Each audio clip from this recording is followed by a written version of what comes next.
ตามรับฟังรายการสารธรรมยามค่ำวิทยาลัยสงฆ์นครลำปางซึ่งออกอากาศจากวัดบุญญาวาสวิหารพระอารามหลวงโดยเมตตาปารมีของหลวงปู่พระราชธรรมาลังการเจ้าอาวาสวัดบุญญาวาสวิหารที่ปรึกษาเจ้าคณะภาค 6หลวงปู่ได้เมตตา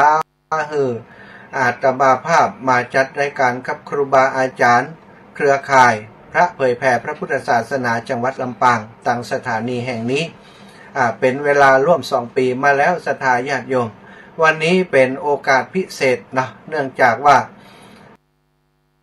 ใกล้จะถึงการหล่อเทียนพรรษาที่จะจัดขึ้นที่วัดทุ่งโป่งวันนี้อาตมาภาพได้เดินทางมาที่อำเภอเวียงป่าเป้าร่วมงานธรรมสัญจรของตังคณะสงฆ์อำเภอเวียงป่าเป้ามาไลฟ์สดกับตังครูบาอาจารย์ท่านพระครูอภิวัฒนวิกรมประธานสงฆ์เครือข่ายคลื่นสีขาวเพื่อชาวประชาหรือว่าผอ.เครือข่ายคลื่นสีขาวเพื่อชาวประชาตลอดถึงได้มาเยี่ยมศรัทธาญาติโยมพี่น้องเวียงป่าเป้าซึ่งเปิ่นจะได้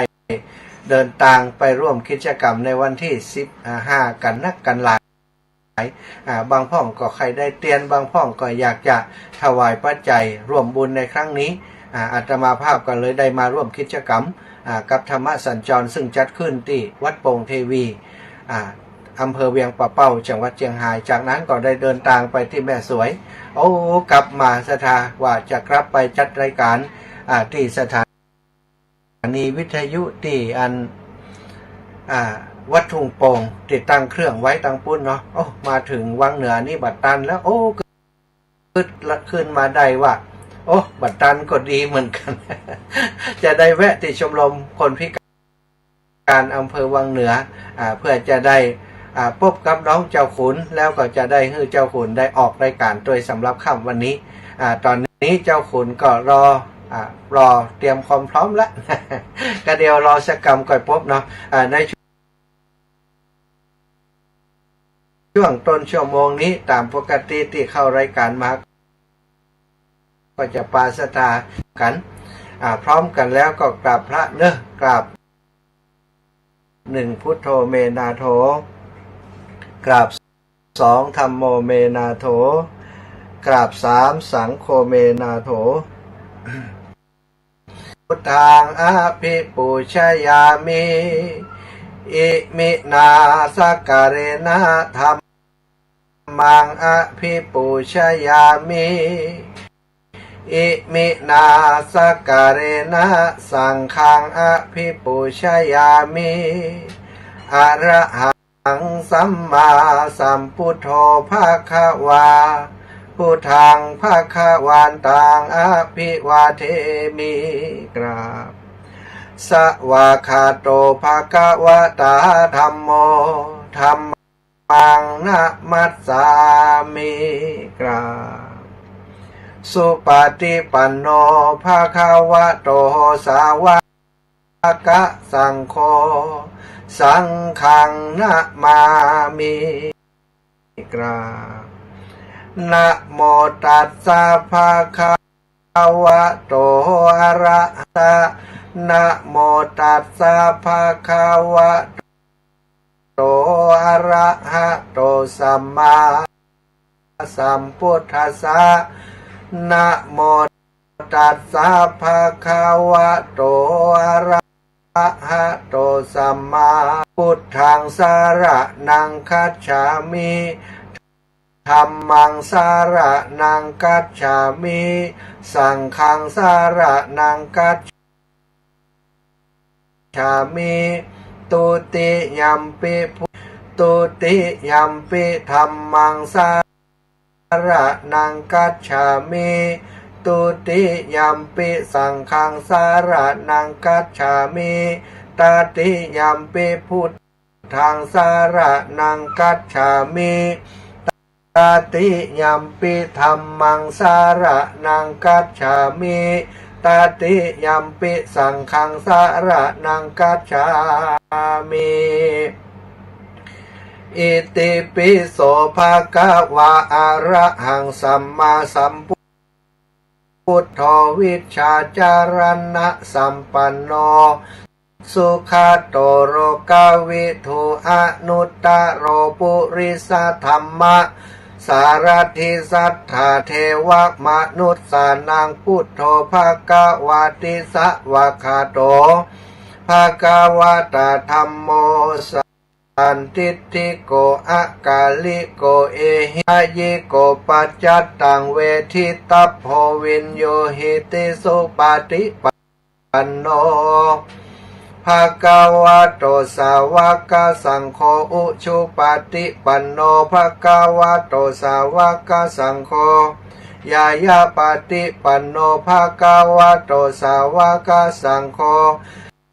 สามิจิปฏิปันโนภะคะวะโตสาวกสังโฆยะทิทังจัตตาริปุริสายุคานิอัฏฐปุริสาปุคลาเอสะภะคะวะโตสาวกสังโฆอาหุนายโยปาหุนายโยทักขินายโยอัญชาริการะนิโยอนุตตรังปุญญเขตังโลกัสสาติกราบพระพร้อมกันอีกครั้งหนึ่งนะกราบหนึ่งพุทธังวรันตังศิรสานะมามิกราบสองธัมมังวรันตังศิรสานะมามิกราบสามสังฆังวรันตังศิรสานะมามิวันนี้สวดมนต์เร็วหน่อยเนอะย่ำซาวอย่างเปิ้นว่านั้นนะวันนี้มีแขกพิเศษที่จะมานำเสนอแนะนำให้ศรัทธาญาติโยมได้พบได้ปะได้หู้ได้หันบางคนยังบ่ได้ปะน้องเจ้าขุนกำเตือนแต่ก็ฮักไปเห็นแล้วเนาะฟังเพลงที่อาตมาเอามาเปิดหลายรอบแล้วนะในรายการของอาตมาวันเดียวนี้ลูกขุนนี้กลายเป็นครอบครัวคลื่นอาจารย์ท่านผอ.คลื่นสีขาวท่านพระครูอภิวัฒนวิกรม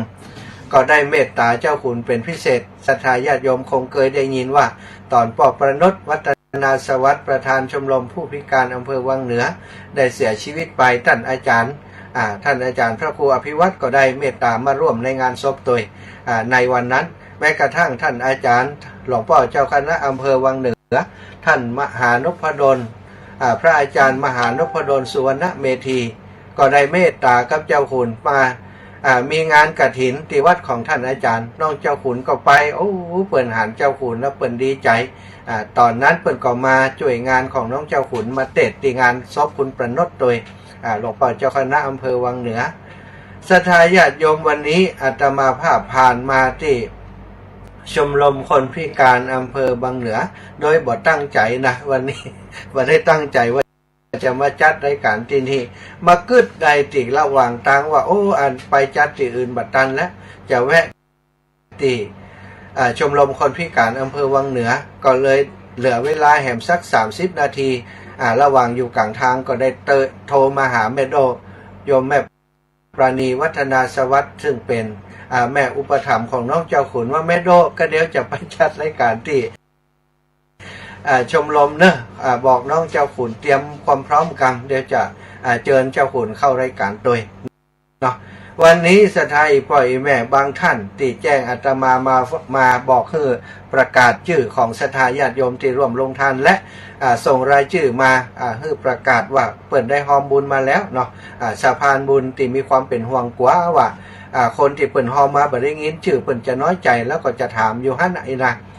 แต่วันนี้ขออนุญาตบอกประกาศเถอะขอไว้วันพรุ่งเนอะวันอังคารวันพรุ่งนี้อาตมาจะประกาศให้ทราบวันนี้เนื่องจากว่าเป็นวันที่มีค่าเนาะสำหรับอาตมาเพราะการที่จะได้มาที่ชมรมพิการมาจัดรายการนี้แล้วจะได้น้องเจ้าขุนมาร่วมรายการโดยนั้นเป็นเรื่องยากตะกี้นัดเจ้าขุนว่า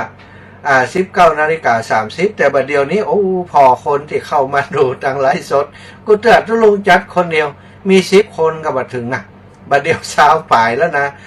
น้องเจ้าขุนเชิญแฟนคลับของน้องเจ้าขุนมาชมตัวกันแล้วกันเนาะน้องเจ้าขุนก็โพสต์ใน Facebook ของเจ้าขุนไปแล้วว่าเดี๋ยวเจ้าขุนจะออกรายการก็คงจะมีหลายคนที่เข้ามาในขณะนี้ตอนนี้ถ้าน้องเจ้าขุนได้ยินเสียงตุ้ลุงหลวงพ่อน้องเจ้าขุนเข้ามาได้เลยอาจจะให้เข้ารายการบัดเดียวนี้ละเนาะโอ้มาแล้วมาพอดีมาพอดีทักทายหน่อยทักทายหน่อยสวัสดีครับลูกขุนมาแล้วครับลูกขุนมาลูกขุนจะนั่งตักหลวงพ่อละลูกขุนมาแล้วครับนั่นเอาทักทายน้องขุนบ่มีมือหลวงพ่อมีมือแตนเนออันน้องเจ้าขุนไหวศรัทธาญาติโยมทุกคนเนอน่ะน้องเจ้าขุนคนนี้รูปรอก็น้องเจ้าขุนก็หลวงพ่อใครรอกว่าแต่กี้ได้ฟังเพลงไปแล้วเนาะเพลงนั้นเป็นเพลงที่น้องเจ้าขุนบันทึกเป็นเพลงแรกในชีวิตที่เป็นเพลงของตัวเก่าเนาะใช่ครับให้แต่งคือ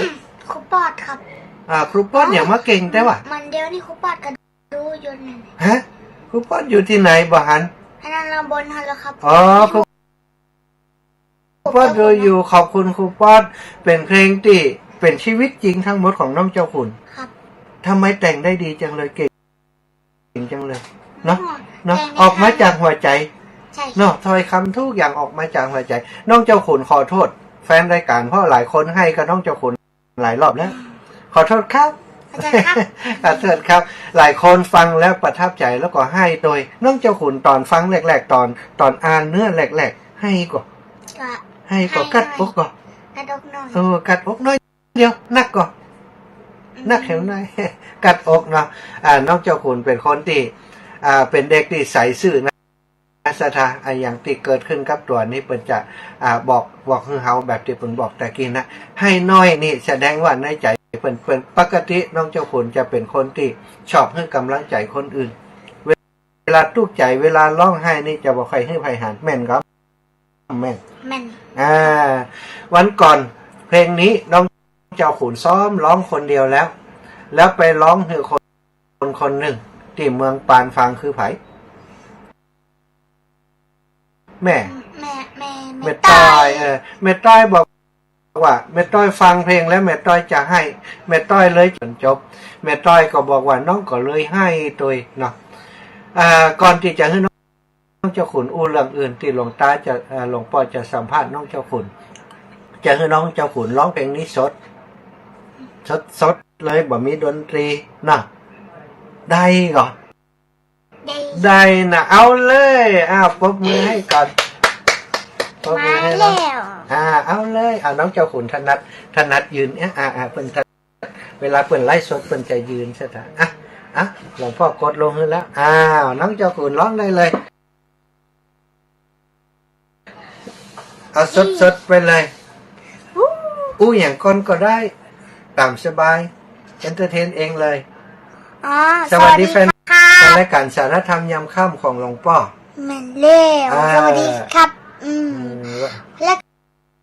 ก็ระวังตัวเด้อเดี๋ยวนี้ยุงเยอะนะระวังเป็นไข้เลือดออกเด้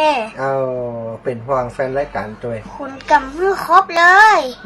แล้วตัวนี้ยังได้มือครบมือก็มีปานกำลังขยับดีซอยเวลายุงครบนายใดครบนายกับตบนายอย่างว่าตบตีนนะตบยุงก็เอาตีนตบส่วนมากบัดตันยุงเสียเถอะยุงหนีไปก่อนเนาะบ่ได้ทำบาปเลยฟังนะอาจจะบอกเพราะเหมือนในติอัดเนาะแต่ออกมาจากตรงไหนหัวใจน้อยๆดวงนี้นะน้องเจ้าขุนร้องได้เลยแต่ตอนเล็กนะ1 2 3เดี๋ยวก่อน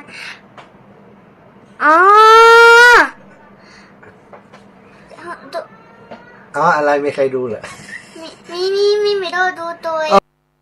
ไม่โดนลักดูอยู่ตั้งนอกปล่อยไม่โดนให้อยู่ตั้งนอกเขาร้องอยู่ตั้งเอาเลยลืมตาเกิดมากาโนดินได้เป่าร้องก้องไกลบอกไปว่าคุณเกิดแล้วผู้คนหลายหน้าต่างพามาดู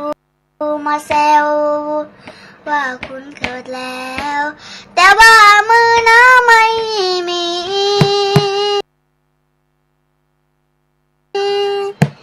ยามเด็กกินกลิ้งแท้จริงลำบากด้วยความจนยากกลิ้งเกลือกเล่นอยู่กับพื้นไม่มีมือป้องเห็บหมัดกัดคุณทุกคืนพ่อแม่อยากยืนหาเลี้ยงด้วยความลำเค็ญ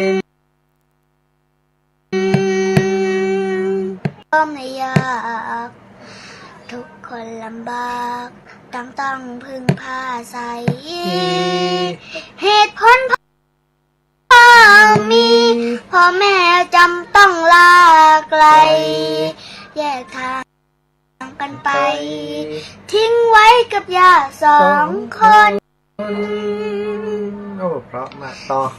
แล้ววันหนึ่งก็มีคนมาเยี่ยมแม่โดดกระเทียมคำขออยากดูเจ้าคุณพ่อจึงต้องปล่อยช่องจะเลี้ยงเจ้าคุณเติบโตอย่างที่งดงามจบแล้วกะยังต่อผมได้มาอยู่ชมรมผู้พิการฟังเนื้อไม่นานจะพูดจาไพเราะสนอด้วยเสียงดนตรีจึงมีวันนี้วันที่ทุกคนได้ฟังแต่คุณส่งคืนช่วยเหลือคนพิการมากมายช่วยแม่คุณย่าสร้างสุขาคุณย่าผ่อนคลายแสนมีความหมายเจ้าคุณได้กตัญญูต้องสู้ครูพร่ำสอนแม้กินน้ำตนสู้ทนฟันฝ่าทำจากสายตาผู้คนเข้าใจไม่สนก้าวไปด้วยใจเปี่ยมคุณตั้งใจก้าวไปด้วยใจเด็ดเดี่ยวใช่คุณคนเดียวคนพิการหวังได้พึ่งพาจะใช้น้ำเสียงหาเลี้ยงครอบครัวภายหน้าเป็นเบารักษาคนพิการตลอดไปโอ้โหปรบมือให้น้องเจ้าขุนน้อยเพลงนี้เพราะมากเพลงนี้เพราะมากร้องแล้วก็มีคนให้อยู่เนี่ยในที่ดูอยู่เนี่ยมีคนให้แน่นอนกูเตือนหลวงพ่อไลฟ์บ่มีถึง57คนบ่เดียวนี้70ตะกี้นะแฟนรายการของน้องเจ้าขุนเยอะเลยเนาะที่เข้ามาดูเนี่ยแฟนรายการของน้องเจ้าขุนเยอะเลยโอ้อยากจะมาจัดรายการที่นี่ทุกวันเลยดีไหมฮะนะจะได้ประชาสัมพันธ์งานคนผู้พิการอำเภอวังเหนือโดยน้องเจ้าขุนมีความภูมิใจกับเพลงนี้ก่อนเพลงแรกเนี่ยตอนนี้มียอดวิวแต่ใดเนี่ยได้เข้าไปดูก่อนว่ายอดวิวที่คนมาดูแต่ใดเก็บ3 ล้านครับดูขอล้านเดียวเอามาให้หลวงพ่อล้านนึง เกือบ3 ล้านคนศรัทธาญาติโยมเนื้อหาของเพลงแล้วก็นกเจ้าขุนเป็นคนที่หน้าตาเป็นคนอิ่มบุญร้องเพลงนี้ออกซิงเกิลไปเนี่ยจริงๆแล้วเพลงดนตรีอย่างกอบจะได้ทำแบบแปลงทำแบบราคากันเองอย่างต่างๆเนาะแต่เนื้อหาของเพลงแล้วก็การที่น้องเจ้าขุนเป็นคนที่ซื่อๆใสๆทำให้คนทั้งหลายได้ติดตามอันบัดเดี๋ยวนี้เนาะน้องเจ้าขุนตอนที่หลวงพ่อได้ดูรายการที่อย่างก็ไม่ทองคำอย่างไปเนี่ยไผ่ให้พ่องก็วันนั้นน่ะไผ่ให้พ่องเมสุนาลีให้จ้ะแล้วไผ่ก็เป็นโคตรของหนูวันนั้นน่ะโคตรเปาวลีคะครับโอ้ยปาวลีหันก้อนหอมนะ กับวาวลีเปิ่นฮักเจ้าขุนเนาะแล้วก็ไผ่แฮมก็เนาะครับครูสลาตยแล้วก็ไผ่แฮมเนาะลุงพันธุ์ก็ว่าอย่างเงี้ยลุงพันธุ์น่ะโอ้แล้วเปิ่นหลังจากที่ตอนที่หานเปิ่นอุ้มน้องเจ้าขุนครูสลาว่ายังไงพ่อกะเปิ่นว่ายังไงยุบหัวแล้วเปิ่นว่ายังไงพ่อวันหน้าครูจะแต่งเพลงให้น้องขุนร้องมีกะตอนนี้ครับยังบอกคุณครูอ่ะคุณครูแต่งเพลงให้เจ้าขุนสักเพลงเต้ออีน่ะคราวนี้ถ้าเจอแหมแต่บอกกันนะครับคุณครูครับเพลงน้องเจ้าขุนที่ออกไปเป็นยังไงพ่องอีน่ะเอาอีเนาะว่าเป็นยังไงพ่องคุณอยากมีเพลงที่คุณครูแต่งสักเพลงหนึ่งอีน่ะถ้าคุณครูแต่งนี่จะบอกได้ประเดี๋ยวนี้ขนาดครูปอดของเฮานี่3 ล้านไปแล้วถ้าคุณครูสลาทะลุ100 ล้านไปเลยดีกว่า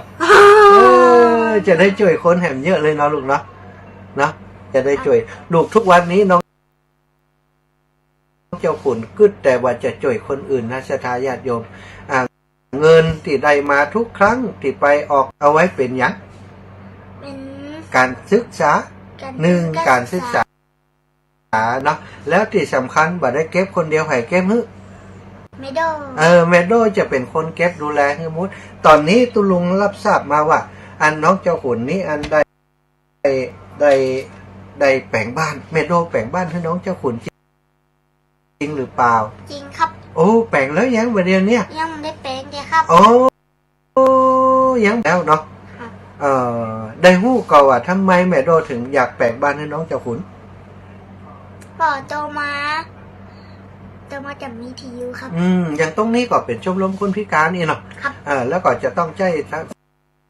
สำหรับทำการทำงานแต่ถึงวันหนึ่งมาถ้าแมโดบ่อยู่อ่ะแล้วก็ไม่ไผ่ดูแลแมโดเลยคิดจะทำบ้านให้น้องเจ้าขุนเนาะครับแมโดนี่เป็นแม่แต่ก็ว่าแม่อย่างก็แม่อุปถัมภ์ครับอุปถัมภ์แต่ในความรู้สึกของเจ้าขุนเนี่ยเป็นแม่ได้ก่อนในความรู้สึกเนี่ยถ้าขาดแม่โดไปทุกวันนี้สุขุนอยู่ได้ก่อนได้ครับเพราะฉะนั้นก็คือแม่แต่แล้วก็ความรู้สึกของแม่โดนี่ขุนสัมภาษณ์ได้ก่อนเป็นรู้สึกก็เจ้าขุนเป็นลูกบุญธรรมหรือเป็นลูกแต่ของเปิ้นรู้สึกว่าเป็นลูกแต่ครับเป็นลูกแต่นั่นน่ะคือใจของแม่โดเนาะเป็นบุญที่ได้เกิดมาด้วยกันคุณแม่ของน้องเจ้าขุนเนี่ยจริงๆแล้วนะเปิ้นอยากเลี้ยงน้องเจ้าขุนแต่ว่าบุญเปิ้นบ่มีคนที่มีบุญคือใครแม่โดแม่นก็ได้เนาะเลี้ยงน้องเจ้าขุนเลี้ยงน้องเจ้าขุนไปก็มีความสุขมีความอบอุ่นทุกครั้งทุกวันนี้เปิ้นหันน้องเจ้าขุนมีความสำเร็จที่ร้องเพลงเนี่ยแม่โดจะมีความสุขที่สุดเลยใช่ไหมและครอบครัวของน้องเจ้าขุนเนาะน้องเจ้ามาเล่แม่ต้อยอยู่ไหนแม่ต้อยรักไฮอยู่บ้านไหมน่ะฮะแม่ต้อยก็ฟังแม่ต้อยฟังน้องเจ้าขุนอยู่แม่ต้อยติดตามทุกวันเลยเนาะครับแล้วน้องเจ้าขุนจะไปประกวดที่กรุงเทพแห่งมาได้จ้าแฮม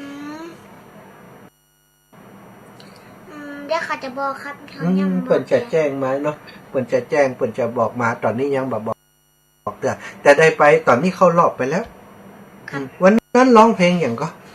เพลงแม่ของเซกโลโซครับเซกโลโซเนาะคนนั้นคนให้เป็นเพลงที่น้องเจ้าขุนมาได้ฝึกมาหลวงพ่อหันแล้วว่าเพลงนี้น้องเจ้าขุนบอกค่อยได้ไปร้องตามงานต่างๆแต่เพลงหนึ่งที่น้องเจ้าขุนชอบไปร้องตามงานต่างๆคือเพลงอย่างก็เพลงเรียงความเรื่องแม่วันนี้หลวงพ่ออยากจะฟังเพลงได้นะได้น่ะขอฟังเพลงนี้เลยเอาเพลงนี้ก่อนก็ได้ก่อนก็ได้เพลงนี้เป็นเพลงอย่างใดทำไมถึงน้องขุนถึงชอบร้องเวลาร้องที่ไหนทำไมคนถึงมักจะร้องให้ตัวน้องเจ้าขุนวันนั้นหันจังซอให้ตัวครับชื่ออย่างก็จังซอที่ให้ตัวน่ะแม่วิไล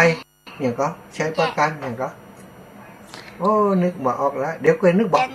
แม่จันทิพย์อีกอะจันทิพย์กะครับจันทิพย์กันเนาะท่านนึกได้ก่อยว่าเนาะคนนั้นก่อนร้องให้น่ะกำไม้ตัวให้ด้วยน่ะครับวันนี้คนฟังจะให้บ่ให้บ่ฮู้เอาบ่หันเนาะแล้วแต่ใครจะให้ก็ให้เลยเนาะครับโอเคเต็ง นานา นา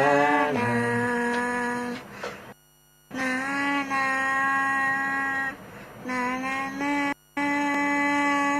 นานานานานานาเรียงความเรื่องแม่ฉันบอกให้ส่งให้ทันวันพระจังทำไม่ไหวหนูแม่ไม่มี แล้วจะเขียนให้ดียังไง เป็นห่วงก็ไม่รู้ ดูแลก็ไม่คุ้น กอดแม่อุ่นจริงๆ มันจริงไหม พร้อมหน้ากันทานอาหารใดไม่มีห่มผ้าไม่เคยอุ่นเลยกอดหมอนไม่เคยอุ่นใจนอนหลับไปอย่างเดียวได้ทุกทีไม่มีอะไรจะเขียนให้ครูได้อ่านพรุ่งนี้บนหน้ากระดาษกันละน้ำตาถ้าแม่ฟังอยู่ไม่ว่าแม่อยู่ไหนไม่ว่าแม่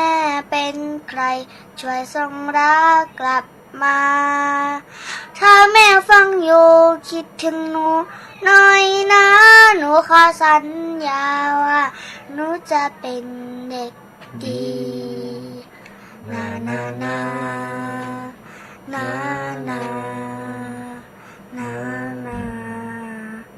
นานานานานานานานาน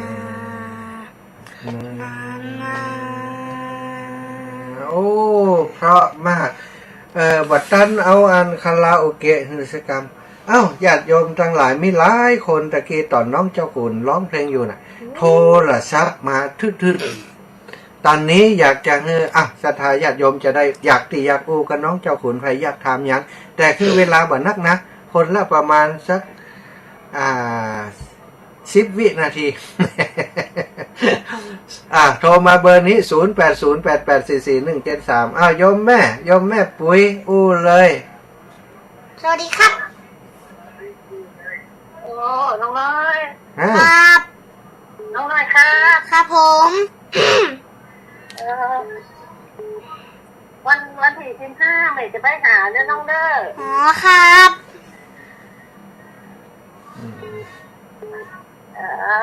ให้กับแบบนี้นี่ฮะโอ้ให้อย่างกล้าให้เก็บ10 บาทโอ้ให้ด้วยไม่อยากให้ได้ยินเสียงเชื่ออื่นอยู่น่ะเป็นดูนั่งขุนจ้าเอาขอบคุณนั่งเด้อวันนั่งเลยไปหาเด้อเจอกันวันที่15นี่แน่นอนพอเนอะคนที่เอาแขนไปตัวนะคนนั้นน่ะเจ้าสาธุอย่าปลื้มใจอย่าดีใจอย่าร้องไห้เนาะอยู่ปุ้นนะบ้านอันแม่ไทยน่ะบ้านแม่ไทยครับเอาให้ไป1 รายแล้วแม่บัวขี้ถ้าโปรมาแหมจะให้แหมก่อนเอาให้ก็มาให้คนนี้สวัสดีครับทุกคนครับเรื่องเพลงเหมาะได้เนาะครับอยากมาให้ด้วยเนาะให้แหมแล้วเก็บแหม10 บาทเดี๋ยววันที่15เจอกันครับแล้วก็70 บาท70 บาทเพลงหวานแท้ๆเลยขอบคุณครับครับแม่เป็นกำลังใจให้นะครับกำลังใจเยอะๆเลยมาแหมสายแล้วนี่สายบอกว่างเลยสายไม่แล้วเดี๋ยวก่อนสวัสดีครับสวัสดีน้องคุณครับวันนี้ร้องเพลงนี้เนาะครับแม่ปล่อยให้บ้านนี่แล้วให้แล้วให้แหมแล้วเก็บได้แหม30 30 บาทแล้วกำลังใจเนอะน้องคุณเนอะครับ โอ้มีคนบอกว่าเหมือนหลวงพ่อมากไอ้ลูกโอ้เป็นลูกหลวงพ่อมาได้นี่ เป็นลูกหลวงพ่อสัตว์ตู้หน้าแม่นะอ้าวปั่นกันคนหน่อยแม่อ้อยเจดีซาวแม่อ้อยอุกับลูกบ่าว สวัสดีครับ สวัสดีครับลูกโอน ครับ อันนี้แม่อ้อยนะจ๊ะ ครับผม อ๋อร้องเพลงได้ดีมากๆเลย ขอบคุณครับ แม่ฟังอยู่บ้านเนี่ยจ้ะ อ๋อ วันที่15ปักกัน วันที่ ที่ 15 มาป้ากัน ครับ อ้าวขออีกสายหนึ่งจ้าแม่ปันกัน คะแนนจิต วันที่15ได้คะแนนเต็มเจริญปอนแม่ศรีกุลพูดได้เลย สวัสดีนักคุณครับ ครับ สวัสดีครับ แม่เป็นกำลังใจให้นักคุณร้องเพลงหมวนดีค่ะ ครับ ขอบคุณครับ วันที่ที่มาแม่กำลังไป ไปกะมากะรถมีอยู่เนาะ จ้า เจ้าสาธุบุญรักษาแม่เนอะลูกขุนจะรอพบกับอีแม่เนอะ ครับ ละไอ้ขันไปได้ เจ้าแม่สาธุเอาสายต่อไปแม่สุคนหนองย่างอีแม่ปะแล้วปะลูกบางแล้ว เจ้า สวัสดี เจ้า สวัสดีครับ เจ้า สวัสดีครับ ครับครับแม่ฟังอยู่ลูกไม่ให้ดูนี่นี่ ได้แหม10 บาทไผ่ให้ได้แหม10 บาทลูกหนัง เป็นกำลังใจลูกเด้อเป็นเด็กดีนะลูกเด้อ ครับ อ๋อลูกเก้าหน้าเป็นคนดีนะลูกเด้อเป็นคนดีของสังคมนะลูกเด้อ ครับผม ดีที่บ้านแม่ได้ไปนะลูก อ๋อ แม่ แม่ ได้ไปเนอะแม่ดี จ้าสาธุนะ เจ้าอาจารย์เจ้า โอ้อันนี้มาจากเชียงใหม่แม่ยายพรว่ายังไง พระราชการเจ้า ออกปุ้นกะขึ้นสีขาวกะ โอ้ เลิกดีนะจ๊ะ โอ้104ออกแหละโอ้ขอบคุณเนอะออกไปเชียงใหม่ปุ่นนะโอ้ฝนตกดังเนาะหลังคาเนาะโอ้ขอบคุณแม่ยายพรเนอะโอ้ขอบคุณเนาะอ้าวสาธุแม่ต่อไปสายโยมแม่กับแก้วสีอินแก้ว สวัสดีครับลูกเจ้าคุณครับ ครับ เดี๋ยววันที่15แม่เป็นรางวัลลูกเนอะเจ้าคุณครับ ครับ ลองเล่นหวนเต้นเนอะเดี๋ยวลองเล่นแม่เนอะลูกเจ้าคุณ ครับ ครับสวัสดีครับลูกแม่น่าแท้ๆเลยครับ โอ้ก็วันนี้แฟนครับน้องเจ้าขุนเพียบเลยเอาหลวงตามาจากเชียงใหม่แหมละถวายความเคารพหลวงตา เอาใครมาโอเคใครผลเถอะ ลูกชายเป็นผู้พิการไม่มีแขน อยากจะไปดูสักหน่อยไปไม่ถูกไปไงก็ไม่รู้ มาดิมากับผู้ อยากไปไงไปรถเมล์เหรอ หลวงตามานั่งรถเมล์มาได้หลวงตานั่งรถเมล์มาเชียงใหม่ลงลำปางแล้วก็บอกให้รถเขาว่าถ้าหลวงตาลงลำปางเนี่ยถ้ามาวันที่15นี่ก็บอกว่าไปลงขนส่งบอกเขาว่าไปอำเภอเมืองปานเขาก็จะส่ง ขายผลของฝ่ายอะไรอ่ะ เดี๋ยวค่อยคุยหลังไมค์หลวงตาจ้าสาธุหลวงตาอ้าวโยมแม่โอ้แม่บัวลอยสายเขียวบ้านนางแล สวัสดีครับ เจ้าอยากฟังอยู่เนอะลูก ครับ ครับผม จริงต้องคนจริงจังเลยทำขยะร้องไห้ด้วยนี่ เก็บผม10 บาท ได้แหม10 บาทด้วยเจ้าคุณว่าไผให้เก็บ10 บาทเนี่ยอย่าจำเป็นเนอะห้ามให้ไผให้เก็บ10 บาท เดี๋ยววันที่15เนาะเจอกัน จ้า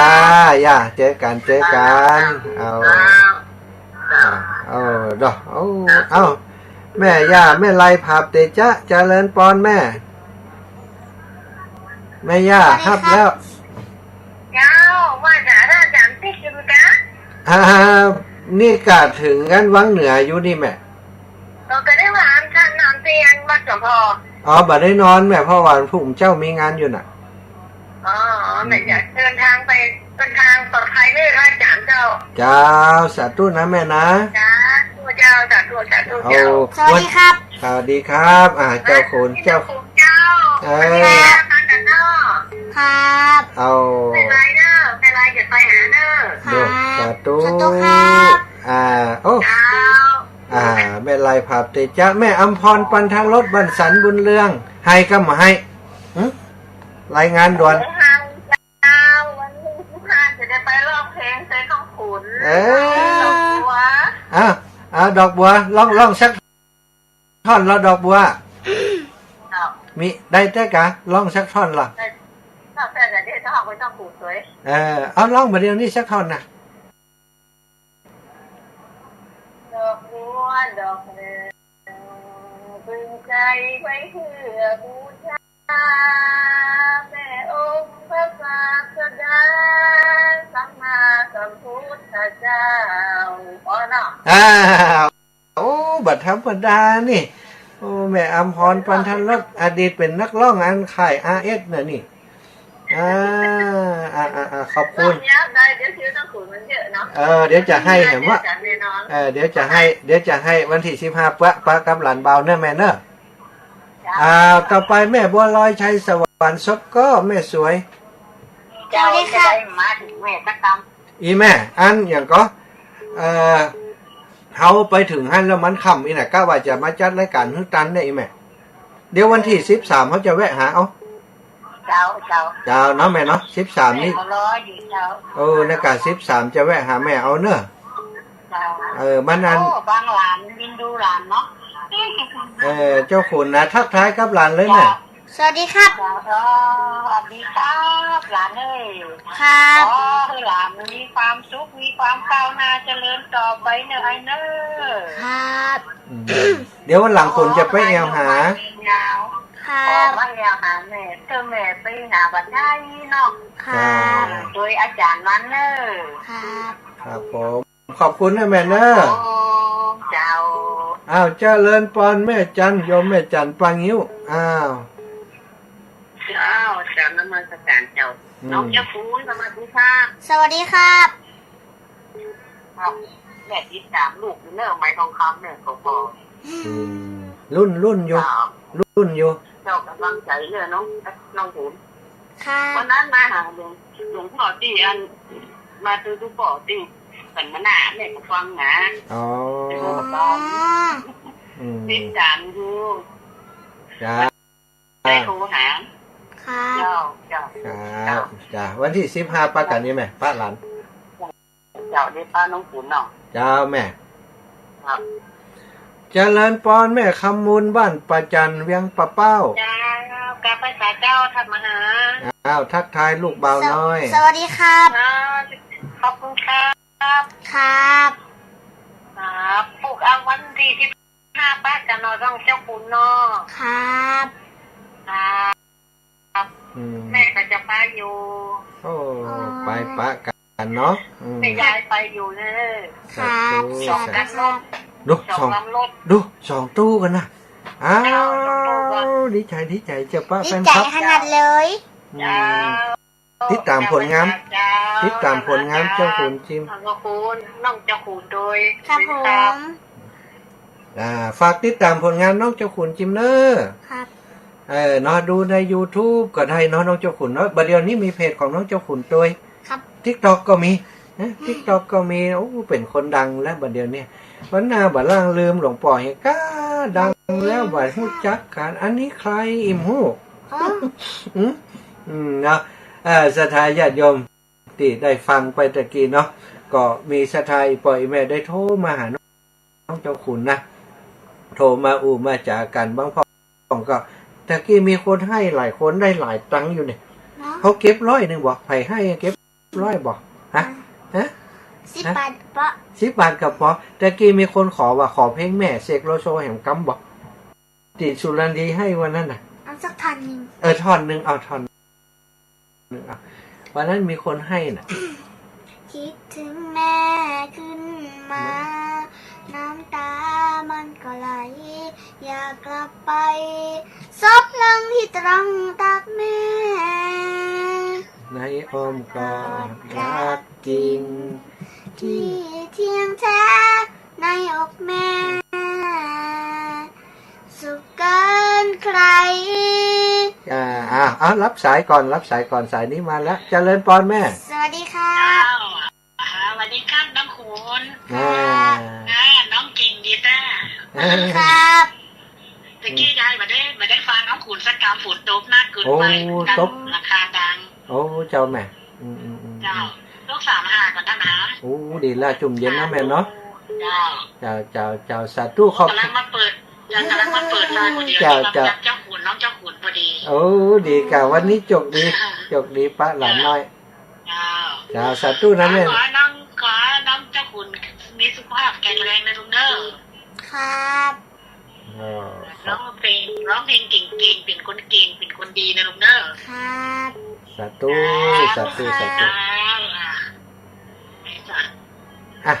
เจริญปอนแม่ปราณีศรีดอนชัย สวัสดีครับน้องเจ้าขุน สวัสดีครับ เก่งมากๆเลยลูก ครับขอบคุณครับ อยากให้นะนะ เก็บแหมคนแล้วได้อีก100 ไปให้น้องเจ้าขุนเก็บ100เนาะทำให้อย่าให้แต่ให้ด้วยความสุขเนาะยาเนาะให้ด้วยความสุขความเมตตาที่มีให้น้องเจ้าขุน คำตัวเนอะอยากทุกอย่างของน้องเจ้าขุนอ่ะ ดูไหมทองคำตัวทุกอย่างเลยน่ะแฟนคลับ น้องเนอะเดี๋ยวดีที่มาปัดกันนะลูกเด้อ ครับ โอ้ปะกันแล้วเปิ่นปะหลวงตาแล้วปะกับเจ้าขุนแล้วน่ะสาธุแม่สาธุสายที่ลุดไปตะกี้โทรมาแหมใหม่เด้อโทรมาแหมใหม่แม่ไอ้อย่างที่สายลุดไปตะกี้นั้นโทรมาแหมใหม่เลยโทรมาน้องเจ้าขุนกำลังรอรับสายอีก5 สายเท่านั้นเนาะก็เป็นกำลังใจให้เจ้าขุนศรัทธาญาติโยมน้องเจ้าขุนนี้ดูแลชมรมคนพิการถึงตัวใจน้อยๆอย่างวันก่อนไปรับรางวัลอย่างก็ลูก รางวัลผู้เสียสละเพื่อสังคมค่ะ นั่นก็คือได้จากการที่น้องเจ้าขุนช่วยเหลือสังคมเนาะลูกเนาะ ครับ นี่สถาละออนตะเอียนะยังช่วยเหลือสังคมยังช่วยเหลือส่วนรวมนะโอ้โยมแม่ละออนของเปาอุ้ยมอนย่า โอ้ย อันนั้นเจ้าขุน ครับ สวัสดีครับ สวัสดีครับน้องเจ้าขุนคนเก่งเนาะ ครับ โอ้ย ยายบ่ได้หันเจ้าขุนโอ้ย ยายมาค่ายอ่อนน้องเจ้าขุนโอ้ย ยายเดี๋ยวบวชสมโพธิจะเอาเจ้าขุนไปด้วย เจ้า บอกสมโพธิเนอะตู้จะเอาเจ้าขุนไปบวชด้วยจะเอาเป็นเจ้าภาพด้วยเฮาจ้าสาธุจ้า เจ้า โอเคต่อไปแหมสาย1โยมแม่หลานบ้านปลาแล้วโอ้แม่ย่า สาย1โยมแม่หลานบ้านปลาแล้วโอ้แม่ย่า สวัสดีครับ สวัสดีครับ น้องขุนน้องน้อย ครับผม อยากคิดถึงลูกเลยน้องขุนนี่อันโยเต่ากับน้องน้อยป้ายาหลานมาก่อนละ คุณอายุต่อ8 ขวบเย็นนี้ครับ เจ้าขอให้โชคดีนะน้องขุน ครับ ขอเป็นนักร้องที่เก่งๆกันความเจริญความอันยังที่ว่าจะยังให้น้องขุนนี่มีความก้าวหน้าเนอะ ครับ สาธุขอบคุณยาเนอะ เจ้า ขอบคุณยา เจอกันเนาะ เจ้าย่าเจอกันวันที่15ไม่ย่าแก้วบ้านกาดโป่งมาแล้วหลานน้อยย่ามาแล้ว มาแล้วแม่ สวัสดีครับ ครับลูก ครับ ครับ ครับ แม่กันใจกันเนอะ ให้แหมคนละน่ะนะเก็บตังค์100ก็ให้ โอ้ลูกก็จะได้ได้ลูกเด้อเราเองเนี่ยก็ใจได้ลูกเด้อ ครับ เป็นเราเป็นจริงๆได้ลูกเด้อ สาธุสาธุขอบคุณเนอะยาเนอะวันที่15ปะกับหลานวันที่15ปะหลานเนอะจ้าปะแน่นอนปะแน่นอนเอ้าแม่น้อยบัวไขวงหันฮับแล้วอีแม่จ้า เจ้าคุณ ครับ เดี๋ยวพี่จิ้มให้แป๊บนึง เนาะชายรุดไปน่ะตังหมดนะกันน่ะบัดเติมตังไว้ก่อนนี่นะ แม่น้อยบัวไข่ตังหมดโทรอูกับหลานแป๊บเดียวหลายคนนะอย่างนี้เหมือนเอามาทายหนูเหมือนน่ะเหมือนนี่กะเป็นว่าเหมือนกันนี่กะโอ้ปอกกับลูกเห็นแล้วเนี่ยปอกเปิ่นมีบุญด้วยกันมาก่อนญาติโยมถ้าบ่มีบุญบ่จะได้ปะกันเนาะลูกเนาะ ครับ ได้มาพบมาปะกันได้ฮักกันได้มาดูแลกันถือว่าเป็นบุญน้องเจ้าคุณมีอย่างจะฝากถึงแฟนรายการพ่อ ก็ขอบคุณด้วยครับที่ติดตามคุณมาตลอดด้วยครับแล้วผมจะทำดีตลอดไปด้วยครับผมขอบคุณมากครับ เอามาแหมแล้วมาแล้วเติมตังค์แล้วกาแม่บัวไข่ มันแดงคนเดียวมันแดง โอ้ เจ้าคุณเดี๋ยวมันแบ่งแจ๊กที่แม่ก็ใส่หันนะครับ อะไรนะ ให้กะแหม100นึง ให้นะ โอ้ได้แหม100นึงจดไว้แล้วไผ่โอ้ไผ่ให้จดไว้หมดแล้วเนอะสาธุแม่ขอบคุณเจ้าแม่แสงล่าเกิดกุลคนบ้านเฮาวังเหนือเหมือนกันแม่แสงล่าเกิดกุลอู้ได้เลยแม่ เจ้า สวัสดีครับ มีเรื่องเจ้าขุนเด้อ ครับ แล้วการหาด้วย เจ้าแม่ อยู่ไหนเดี๋ยวนี้ อยู่บ้านน้องเจ้าขุนแม่บ้านนั้นสมรมนี่เจ้า เจ้า นั่งอยู่ดีมีสุขเด้ออยู่บ้านยินยาวเด้อนั่งเด้อ ครับ สาธุเอ้าศรัทธาญาติโยมเนอะตอนนี้เวลาเหลือน้อยแล้วโอ้ยังมาแหมสายอยู่แม่ย่าซิมมุนนี่แก้วอูกับหลานเลย สวัสดีครับ ที่แม่ไปเจอลูกที่จุงพวงเหมือนกับป้า แม่นะครับ แม่ ครับ แม่ก็หามแล้ว แม่ก็กัดอกเนาะดีแล้วเนาะเป็นเด็กที่ต่อสู้ชีวิตไม่ยากเท้ากัดอกในความตั้งใจความการต่อสู้ของเปิ้น เอาแต่ตังใจผมเที่ยวเนาะ วันหลังต้องเอาใส่ไต่นะเดี๋ยวนี้จะเตรียมไต่ไปแล้วเนี่ยจะเอาใจกระบอกเที่ยวมามันใจดีเลย ตู้ในย่านะเวลาหมดแล้วเนอะเอาละเวลาหมดเวลาจะให้น้องเจ้าขุนอวยพรกับศรัทธาญาติโยมทั้งหลายเนอะวันนี้จะหมดเวลาแล้วขอให้น้องเจ้าขุนอวยพรกับญาติโยมของหลวงพ่อก็ครับสุขภาพแข็งแรงเฮงๆรวยๆด้วยครับผมและก็คุณขอบเป็นกำลังใจให้ทุกคนด้วยครับอย่าลืมไปติดตามคุณด้วยค่ะตี Facebook นะครับ Facebook เพจน้องเจ้าขุนด้วยครับผมตอนนี้เปิดเพลงบัดตันเพราะว่าปิดเครื่องอยู่ฉะนั้นน้องเจ้าขุนจบเลยเอาเพลงนั้นอีกจบหนึ่งเอาจบเองเหรอครับเอาจบเลย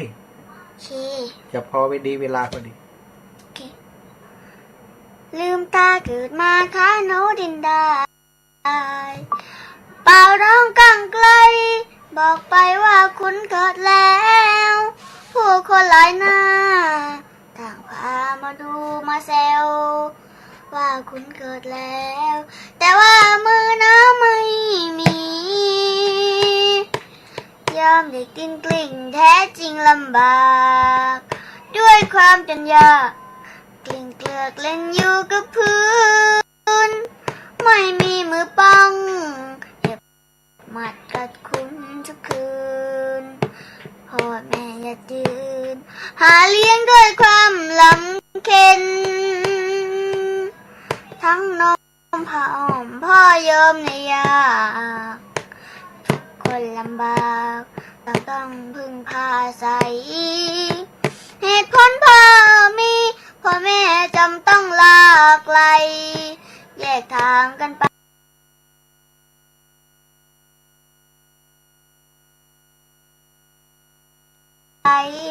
ทิ้งไว้กับย่า2 คนและเตรียมคำขออยากดูเจ้าคุณพ่อจึงต้องปล่อยชมรมเขามีข้อมูลจะเลี้ยงเจ้าคุณเติบโตอย่างที่งดงามผมได้มาอยู่ชมรมผู้พิการวังเนื้อไม่นานเจ้าขุนต้นทุนเริ่มมีพูดจาไพเราะสนอเสียงดนตรีจึงมีวันนี้วันที่ทุกคนได้ฟังเก็บออมเก็บเงินทุกคนหยิบยืนแต่คุณส่งคืนช่วยเหลือคนพิการมากมายแสนมีความหมายเจ้าคุณได้กตัญญูชีวิตต้องสู้ครูพร่ำสอนแม้กินเดินนอนต้องมีความสู้ทนฟันฝ่ากำจาสายตาผู้คนเข้าใจไม่สนก้าวไปด้วยใจเปี่ยมคุณตั้งใจก้าวไปด้วยใจเดียวใช่คุณคนเดียวคนพิการน้ำเสียงหาเลี้ยงครอบครัวภายหน้าแบ่งเบารักษาคนพิการตลอดไปสาธุความทุกข์ผู้ทุกท่านเนอจัตตารโอธรรมาวัฏันติ